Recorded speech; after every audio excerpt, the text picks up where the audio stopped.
أعوذ بالله من الشيطان الرجيم. بسم الله الرحمن الرحيم.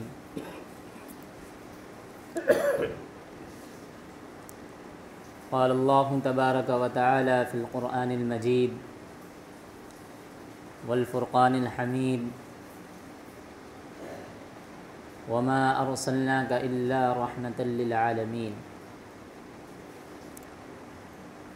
وقال النبي صلى الله عليه وسلم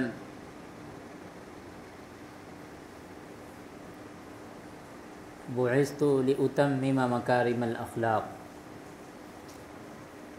اللهم صل على محمد وعلى آل محمد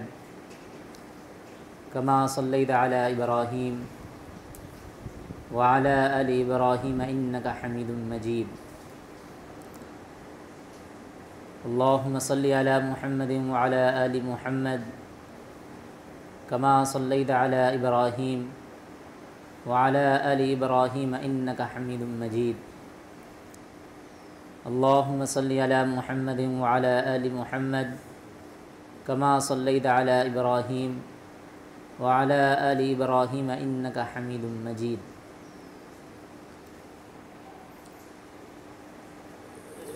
میرے معزز دوستوں اور قابل قدر سامعین اعظام، حاضرین اعظام،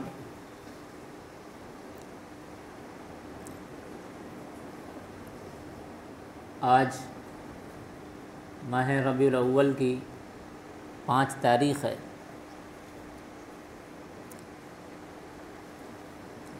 اور ربیع الاول کا مہینہ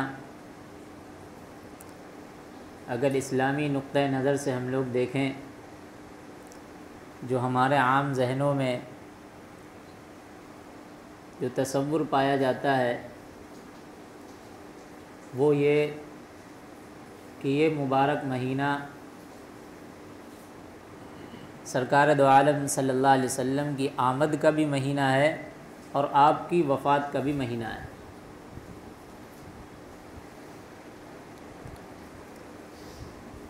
یعنی یہ وہ مہینہ ہے جس میں اللہ کے نبی علیہ الصلاۃ والسلام کی آمد بھی ہوئی ہے اور اسی مبارک مہینے میں آپ صلی اللہ علیہ وسلم کا وصال بھی ہوا ہے۔ اللہ نے یہ ایک حکمت رکھی ہے، یہ ایک مصلحت رکھی کہ اس نے اپنے محبوب کائنات کے سردار جناب محمد الرسول اللہ صلی اللہ علیہ وسلم کو اسی مہینے میں اس دنیا کے اندر مبعوث بھی فرمایا اور اسی مہینے میں آپ کا وصال بھی فرمایا۔ اس کی حکمت یہ بیان کی جاتی ہے کہ نہ ہم آپ صلی اللہ علیہ وسلم کی آمد میں اتنے خوش ہو جائیں کہ آپ کی وفات ہی یاد نہ رہے، اور نہ ہی ہم اتنے جو ہے مغموم ہو جائیں اور غم میں مصروف ہو جائیں کہ آپ کی آمد کی خوشی ہی نہ رہے۔ تو ہمیں بیچ کا راستہ دیا گیا، اعتدال والا راستہ دیا گیا۔ تو میرے معزز دوستو، یہ ربیع الاول کا مبارک اور مقدس مہینہ جس میں حضور پاک علیہ الصلاۃ والسلام کی آمد سے متعلق کچھ باتیں ہوتی ہیں، آپ صلی اللہ علیہ وسلم کی سیرت لوگوں کے سامنے بیان کی جاتی ہے۔ ہونا تو یہ چاہیے تھا کہ آپ صلی اللہ علیہ وسلم ہمارے لیے نمونہ ہیں، ہمارے لیے آئیڈیل ہیں، اور خود قرآن نے اس کو کہا ہے لَقَدْ كَانَ لَكُمْ فِي رَسُولِ اللَّهِ أُسْوَةٌ حَسَنَةٌ، کہ تمہارے لیے اللہ کے رسول صلی اللہ علیہ وسلم کا اسوہ حسنہ ہے۔ یعنی اگر کسی کی زندگی آپ کو نقل کرنی ہے، ایمان والوں سے اللہ تعالیٰ مخاطب ہو کر کے کہہ رہے ہیں کہ وہ رسول اکرم صلی اللہ علیہ وسلم کی زندگی ہے۔ اب ہوتا یہ ہے کہ ربیع الاول کے مہینے میں آپ صلی اللہ علیہ وسلم کے تھوڑے سے تذکرے ہو گئے، آپ کی سیرت بیان کر دی گئی، حالانکہ آپ علیہ الصلاۃ والسلام کی سیرت ہر وقت بیان کرتے رہنا چاہیے اور ہر وقت آپ صلی اللہ علیہ وسلم کی سیرت کو پڑھتے رہنا چاہیے، کیونکہ آپ صلی اللہ علیہ وسلم کی سیرت کو پڑھنا اور آپ کے ناموں کو جاننا، آپ کے داداؤں کے نام کو جاننا، آپ کی والدہ کا نام جاننا، چچاؤں کے نام کو جاننا، یہ خود ایک مستقل ایک عبادت ہے، اور اس پر ہمیں اجر و ثواب ملتا ہے۔ کوئی تذکرہ ایسا کریں جس پر ہمیں کوئی نصیحت ملتی ہے، لیکن جب ہم نبی علیہ الصلوۃ والسلام کی سیرت کو بیان کرتے ہیں اور پڑھتے ہیں اور سنتے ہیں تو اس پر نہ صرف پڑھنے والے کو ثواب ملتا ہے بلکہ سننے والوں کو بھی ثواب ملتا ہے۔ یہ خود جو ہے باعث اجر ہے، یہ اجر کا باعث ہے۔ تو معزز دوستو، آپ کے سامنے مختصراً طور پر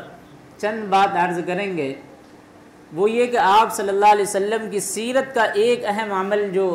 جو پہلو ہے سیرت کا، وہ یہ ہے آپ کے اخلاق حسنہ، یعنی اللہ تعالیٰ نے آپ کو ایک مکمل اور کامل اور اکمل انسان بنا کر کے اس دنیا میں بھیجا۔ دیکھو، اللہ کے نبی علیہ الصلوۃ والسلام کی جو بعثت کا مقصد ہے ان میں کچھ مقصد بیان کرے جاتے ہیں، لیکن اللہ کے نبی علیہ الصلوۃ والسلام کی بعثت کا جو اہم مقصد ہے وہ یہ ہے کہ لِأُتَمِّمَ مَكَارِمَ الْأَخْلَاقِ، کہ اللہ کے نبی خود کہتے ہیں کہ اللہ نے مجھے صرف اس لیے بھیجا کہ میں اخلاق کی تکمیل کروں۔ تو میرے معزز دوستو، آج یہ جو ربیع الاول چل رہا ہے، ٹھیک ایسے ہی 1450 سال پہلے جب اس کائنات میں جو ہے کوئی قانون نہیں تھا، کوئی دستور نہیں تھا، اللہ کی وحدانیت نام کی کوئی چیز نہیں تھی، خود خانہ کعبہ جو اتنا مقدس اور بابرکت اور عظمت گھر ہے، اس گھر میں جو ہے لوگوں نے 360 بت رکھے ہوئے تھے، اور ایک ایسا ماحول جہاں پر انسانوں کی کوئی قدر و قیمت ہی نہیں ہے، ایک چھوٹے بڑے کا ادب نہیں، بڑوں کا احترام نہیں، ان کی کوئی عظمت و توقیر نہیں، چھوٹوں پر شفقت نہیں، ایک جو ہے مالدار آدمی کمزور کو دبا لیتا، ایک جو ہے طاقتور کمزور کے حق کو غضب کر جاتا، ایسا ماحول کہ وہاں پر نہ مردوں کی کوئی حیثیت، اور مرد ہیں حیثیت والے تو پھر وہاں پر کوئی عورتوں کی حیثیت نہیں۔ جاہلیت کا ایک ایسا دور تھا کہ جہاں پر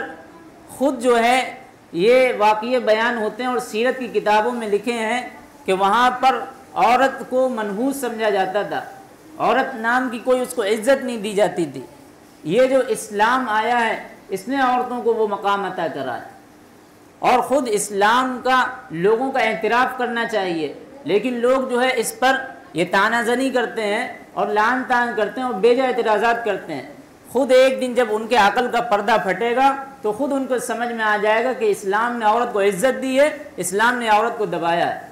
خود ان کے سامنے ہی جو ہے کھل کر آ جائے گا، اور آج دنیا اس کا اعتراف کر رہی ہے۔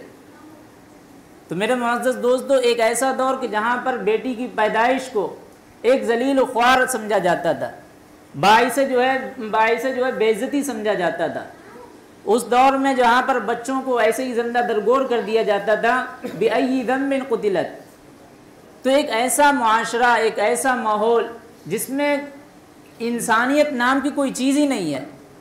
خود آپ یہ سمجھ لیجئے کہ وہاں پر در حقیقت بظاہر تو وہ انسان دکھ رہے تھے کہ 2 آنکھیں ہیں، 2 ہاتھ ہیں، 2 پیر ہیں اور ڈیل ڈول جسم ہے، لیکن وہ انسانی خصلتوں اور انسانی فطرتوں سے وہ جو ہے بالکل خالی تھے۔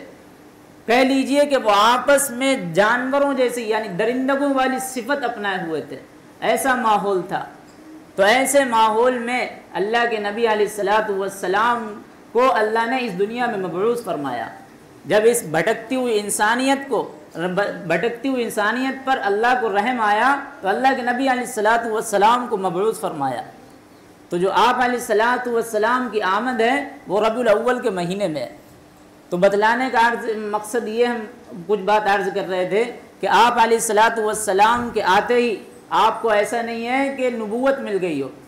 آپ نبی ہیں، اس میں کوئی شک نہیں ہے۔ آپ پیدائش سے لے کر کے جو 40 سال آپ کو جو نبوت ملی ہے وہاں تک آپ نبی ہیں، اس میں کوئی شک نہیں۔ ایک ہوتا ہے نبوت کا اعلان، تو 40 سال میں آپ نے صرف نبوت کا اعلان کرا۔ اب ایسا نہیں ہے کہ اس سے پہلے آپ نبی نہیں تھے، نبی پیدائشی تھے، لیکن 40 سال میں آپ نے نبوت کا اعلان کرا۔ تو اللہ کے نبی علیہ الصلوۃ والسلام نے ایک دوسرے کو اخلاق و عادات سکھائے اور ایسے اعلیٰ اخلاق دکھائے۔ خود قرآن اس کی گواہی دیتا ہے کہ وَإِنَّكَ لَعَلَىٰ خُلُقٍ عَظِيمٍ، ہم نے اپنے پاک پیغمبر جناب محمد الرسول اللہ صلی اللہ علیہ وسلم کو بہترین اخلاق پر فائز فرمایا تھا۔ آپ کے جیسے کوئی ایسا انسان نہیں ہوگا جس کے ایسے مکمل اخلاق ہوں۔ انبیاءوں میں بھی کچھ نبی آئے، انبیاءوں میں بھی سارے نبی اخلاق کی تعلیم دینے آئے، لیکن ہمارے جناب محمد الرسول اللہ صلی اللہ علیہ وسلم نہ صرف اخلاق کی تعلیم دینے آئے بلکہ اس پر عمل کر کے دکھایا۔ اسی لیے تو قرآن کہتا ہے لَقَدْ كَانَ لَكُمْ فِي رَسُولِ اللَّهِ أُسْوَةٌ حَسَنَةٌ، کہ تمہارے لیے رسول اللہ صلی اللہ علیہ وسلم اسوہ حسنہ موجود ہے۔ تمہارے لیے جو قابل تقلید اور قابل نمونہ اگر کوئی چیز ہے تو وہ رسول اللہ صلی اللہ علیہ وسلم کی ذات ہے، خود قرآن اس کو بیان فرماتا ہے۔ تو میرے معزز دوستو، ہمیں جو بات سمجھنے کی ضرورت ہے وہ یہ کہ اللہ کے نبی علیہ الصلوۃ والسلام خالی خود کے اخلاق جو اپنے آپ تک محدود رکھنے آئے تھے یا اپنی امت کو تعلیم دینے کے لیے آئے تھے؟ تو ظاہر سی بات ہے اپنے امت کو وہ تعلیم دینے آئے تھے کہ جس طرح آج میں اخلاق حسنہ پر فائز ہو کر کے جس طرح میں نے صحابہ کے اندر وہ چیز منتقل کری، بزرگان دین کے اندر وہ چیز منتقل کرے، اسی طرح آج یہ امت مسلمہ، اس امت مسلمہ کے اندر بھی وہ اخلاق نام کی کوئی چیز آ جائے۔ اور اسی لیے اللہ کے نبی علیہ الصلوۃ والسلام اپنا مقصد بیان کرتے ہیں کہ اللہ نے جو ہمیں اس دنیا میں بھیجا ہے وہ صرف اسی لیے بھیجا کہ ہم اپنے جو اخلاق ہیں اس کو پورا کریں۔ تو میرے معزز دوستو، آج آپ خود یہ تجربہ کر لیں اور خود یہ دیکھیں کہ اگر اخلاق نہیں ہوتے اللہ کے نبی علیہ الصلوۃ والسلام کے تو پھر اسلام اتنی تیزی سے پھیل پاتا، اسلام اتنی تیزی سے جو گروتھ کر پاتا؟ آپ خود یہاں کی ایک بات جو ہے تجربہ کر لیں کہ ہندوستان میں 750 سال 950 سال کچھ ایسی غالباً آتا ہے تاریخوں میں کہ مسلمانوں نے حکومت کری، لیکن بظاہر سے ہم لوگوں کے اوپر یہ جو ہے الزامات تراشے جاتے ہیں کہ وہ جو مسلم حکمراں تھے، وہ جو مسلم امپرر تھے، وہ جو ہیں زبردستی دین میں لوگوں کو داخل کرتے تھے، دوسرے مذہبوں کے گرجا گھروں کو توڑتے تھے، یعنی ان کے جو ہے مذہبی جہاں پر مذہب عبادت گاہیں ہوتی تھی ان کو توڑتے تھے۔ آپ خود یہ سوچیں کہ اگر وہ لوگ اس طرح کام کرتے تو سارا پاور ان کے پاس تھا، پوری کی پوری حکومت اور سلطنت دلی سے لے کر کے ایک ایک صوبے ایک ایک ریاست میں مسلمانوں کے پاس تھی، اور اگر وہ اپنے اخلاق نہ دکھاتے اور اسی طرح زبردستی اسلام میں لوگوں کو داخل کرتے تو آج یہ کیا کوئی بھی کسی غیر مسلم کا وجود ہوتا؟ نہیں ہوتا۔ یہ اخلاق ہی کی بات تھی، یہ آپ کے کردار ہی تھے جس نبی اکرم صلی اللہ علیہ وسلم صحابہ کے ذریعے واسطے آپ تک منتقل ہوتے گئے۔ خود آپ اسپین کی تاریخ اٹھا کر کے دیکھ لیں، جہاں مسلمانوں کا مرکز ہے، ایک بہت بڑا قلعہ تھا، اسلامی قلعہ ہے، جسے اللہ کے نبی علیہ الصلوۃ والسلام کے بعد والے زمانے میں فتح کر لیا گیا تھا، لیکن آج اس کی کیا حالت ہے؟ وہاں پر بھی سیم یہی کنڈیشن تھی کہ جس طرح 750 سالہ 950 سالہ مسلمانوں کی حکومت رہی ویسی وہاں پر رہی، لیکن تارداریوں نے کیسا جو ہے ان کو بجا کر کے رکھ دیا۔ تو میرے معزز دوستو، بتلانے کا مقصد یہ کہ وہ اخلاق ہی بہترین چیز ہے جس سے جو ہے دنیا کے دلوں کو جیتا جا سکتا ہے۔ اللہ کے نبی علیہ الصلوۃ والسلام کے اخلاق ایسے ہیں کہ ایک واقعہ آپ کے سامنے بیان کر دیں کہ حضرت ایک یہودی عالم ہے، راہب ہے بہت بڑا اپنی کتاب کا اور اپنے مذہب کا بہت بڑا عالم ہے، زید بن سعنا اس کا نام ہے۔ وہ ایک مرتبہ آیا اور آنے کے بعد جو ہے اس نے ایک چیز جو ہے وہ پہلے سے ہی اپنی کتابوں میں نبی اکرم صلی اللہ علیہ وسلم کو جان چکا تھا کہ یہ پیغمبر ہیں، یہ آخر الزماں ہے، یہ ہمیں ان پر ایمان لانا ہے، وہ سب کچھ پہچان چکا تھا، آپ کی ساری صفتوں کو جان چکا تھا، آپ کی ساری ایک ایک باتوں پر وہ جان چکا تھا، لیکن وہ صرف 2 چیزیں آزمانا چاہتا تھا۔ وہ یہ کہ ایک تو یہ دیکھیں کہ آپ صلی اللہ علیہ وسلم جو ہے اگر غصہ دلائیں گے تو غصہ دلانے پر آپ کو غصہ آتا بھی یا نہیں ہے، یعنی آپ کتنے حلیم اور کتنے بردبار ہیں، یہ چیک کریں۔ تو اس کو جو ہے کوئی بہانہ نہیں مل رہا تھا۔ تو ایک مرتبہ جو ہے نبی اکرم صلی اللہ علیہ وسلم کو ضرورت پڑ گئی کہ کچھ جو ہے قرضہ لیا جائے، تو اس یہودی سے جو ہے کھجوروں کا کچھ قرضہ وغیرہ لے لیا اور اس کی ایک مدت متعین کر لی، یعنی ایک جو ہے ڈیٹ فکس کر لی کہ اس ڈیٹ میں آپ آؤ گے آپ کو اپنا قرضہ مل جائے گا۔ لیکن وہ یہودی عالم جاننا چاہتا تھا کہ جناب محمد الرسول اللہ صلی اللہ علیہ وسلم کے اخلاق کیا ہیں۔ میرے معزز دوستو، ہمارے حضور کے اخلاق تو خود قرآن بیان کرتا ہے، انک لعلی خلق عظیم، اس سے بڑی اور کیا گواہی چاہیے، لیکن وہ جاننا چاہتا تھا ان 2 عادتوں کو۔ تو وہ ایسے ہی جو ہے اپنے وقت سے پہلے، اپنی متعین ڈیٹ سے پہلے جو ہے پہنچ جاتا ہے جناب محمد الرسول اللہ صلی اللہ علیہ وسلم کے دربار میں اور کہتا ہے محمد جو تم نے ہمارا قرضہ لیا تھا، جو تم نے ہم سے پیسے ادھار لیے تھے یا جو چیز لی تھی وہ کب ہماری ادائیگی کرو گے؟ اللہ کے نبی علیہ الصلوۃ والسلام خاموشی سے اس کی بات سنتے رہے. وہاں پر یہ نہیں کہا کہ تم ابھی وقت سے پہلے آ گئے، تم اپنی زبان بند کرو. پھر اس کے بعد پھر نبی اکرم صلی اللہ علیہ وسلم خاموش رہے تو پھر اس یہودی نے جو ہے اپنے برے القابات سے، اپنی نازیبہ کلمات سے جو اللہ کے نبی علیہ الصلوۃ والسلام کو ایک آڑ دلائی کہ تم لوگوں کا کام ہی یہی ہے کہ تم ایک دوسرے کا قرضہ لے لو اور اس کو ہڑپ لو. اس طرح سے نبی علیہ الصلوۃ والسلام کو غیرت دلائی. تو اس مرتبہ پر بھی نبی اکرم صلی اللہ علیہ وسلم بالکل خاموش رہے، کچھ نہیں بولے. پھر اس کے بعد جو ہے اس طرح سے اس یہودی کے الفاظ نکلتے ہیں، کہتے ہیں اے محمد تم اٹھو اور یہاں سے جا کر کے ہمارا قرضہ واپس کرو. پھر اس کے بعد پھر دیکھا کچھ نہیں بولتے ہیں نبی اکرم صلی اللہ علیہ وسلم، ہنسی کی مسکراہٹ ہے، چہرے پر کوئی بھی غم کے آثار نہیں ہے. تو فوراً جو ہے آپ کے گلے میں جو چادر تھی اس چادر کو پکڑ کر کے اس جو ہے زید بن سعونہ نے کھینچا اور کھینچنے کے بعد کہا کہ جاؤ ہمارا قرضہ کب واپس کرو گے؟ تو وہ یہودی خود اپنا بیان درج کرتا ہے، کہتا ہم دیکھ رہے تھے جو نبی کے اصحاب آس پاس میں لگے ہوئے تھے سب کے چہرے پر غصہ تھا، سب کے چہرے پر غصہ کے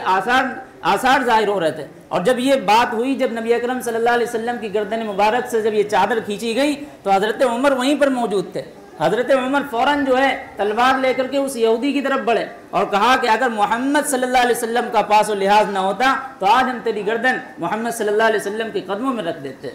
مگر پھر اس مرتبہ پر نبی اکرم صلی اللہ علیہ وسلم نے حضرت عمر رضی اللہ عنہ کو ڈانٹا کہ تم نے کیسے یہ ہمت کری، تم نے یہ کیسے جرت کری، تم نے یہ کیسے سکت کری. ایک تم ہمیں سمجھاتے کہ ہاں آپ ان کا قرضہ واپس کرو، اس یہودی عالم سے کہتے کہ ہاں ان کو صحیح طریقے سے مانگنے کی کوشش کرو، بلکہ تمہیں تو ان کا احسان مند ہونا چاہیے تھا اور تم ان کو اوپر ڈانٹ رہے ہو.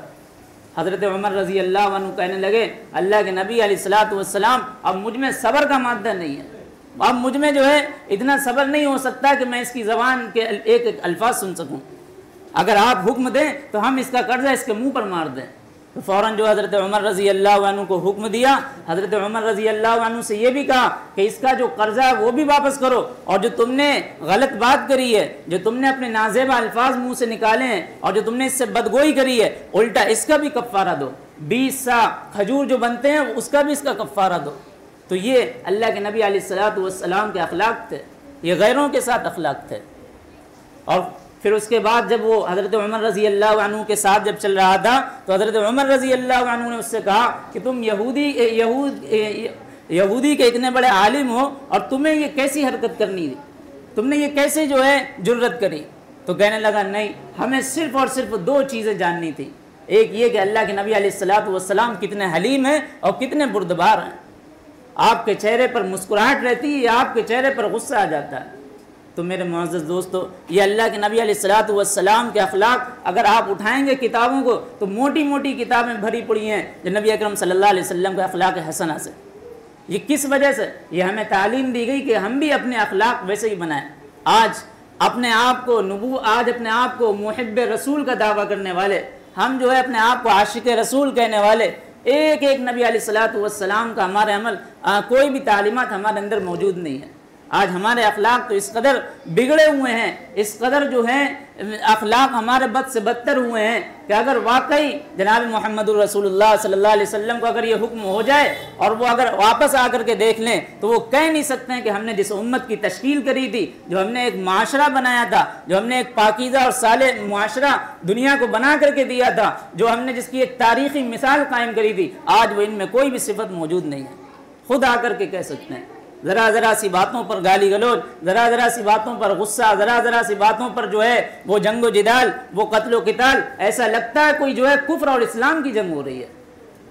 ایسا ہی معلوم ہوتا ہے. تو میرے معزز دوستو، ہمیں نبی اکرم صلی اللہ علیہ وسلم کے اخلاق کو اپنانا ہے. اور یہی وجہ ہے کہ آج جو ہم ساری دنیا میں رسوا ہیں، آج جو ساری دنیا میں ہماری فصیحت ہو رہی ہے، آج ہمیں ذلیل و رسوائی اور پسپائی کے غار میں دھکیلا جا رہا ہے، آج ہماری ٹوپی تک نہیں پسند کری جاتی ہے، داڑھی تک نہیں دیکھی جاتی ہے، اس کی وجہ کیا ہے؟ یہی ہے کہ ہم نے نبی اکرم صلی اللہ علیہ وسلم کے اخلاق کو بہت دور چھوڑ دیا. جس امت کو تعلیم دی گئی تھی اور خود غیروں نے اس کا اعتراف کرا اور خود جو ہے غیروں نے اعتراف کرا ہے اور خود ایک عیسائی بہت بڑا جو ہے اپنے آپ کو مورخ کہتا ہے، اس نے جو ہے 100 لوگوں کی کہانی لکھی ہے، اس میں 100 لوگوں کی کہانی میں سب سے پہلا نام اگر کسی کا ہے تو جناب محمد الرسول اللہ صلی اللہ علیہ وسلم کا ہے۔ تو صرف اس نے یہی بتایا کہ ہم نے سب سے پہلا نام جو محمد الرسول اللہ کا لکھا ہے سب سے اوپر اور سب سے پہلے چیپٹر پہ ڈالا ہے، اس وجہ سے کہ آپ صلی اللہ علیہ وسلم کے علاوہ کوئی ایسی ہستی نہیں دیکھی جس نے 23 سال میں اتنا بڑا انقلاب پیدا کر دیا۔ تو اس کی وجہ یہی ہے کہ نبی اکرم صلی اللہ علیہ وسلم کے اخلاق ایسے تھے جو یہ انقلاب جو ہے دریا کی طرح بہتا چلا گیا اور لوگ جو ہے اسلام کے آغوش میں آتے چلے گئے۔ ہمیں بھی ضرورت ہے کہ ہم نبی اکرم صلی اللہ علیہ وسلم کی تعلیمات پر عمل کر کے دکھائیں، اور یہی جو ہے حب نبی کا دعویٰ ہے، یہی عاشق رسول ہونے کی علامت ہے۔ اللہ تعالی ہم تمام لوگوں کو کہنے سننے سے زیادہ عمل کرنے کی توفیق عطا فرمائے۔